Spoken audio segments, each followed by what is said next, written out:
Hi guys, welcome back to the new video. In this video I am going to show you how you can make a drop down menu in the Wix. So let's get started. First of all, go on the Wix.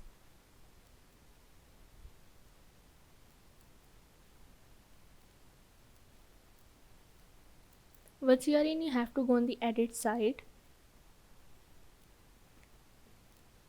and wait for it to open.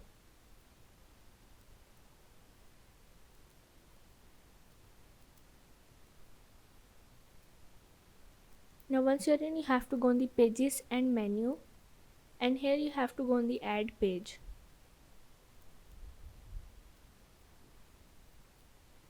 Now you have to select any page.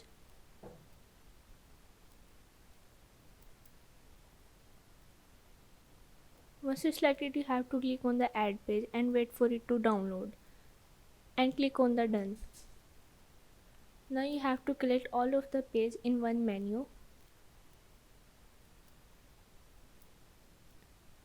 and here is your drop down menu. Now you have to click on the publish. You can also publish this website and click on the done. So yeah, this is how you can make a drop down menu in the Wix.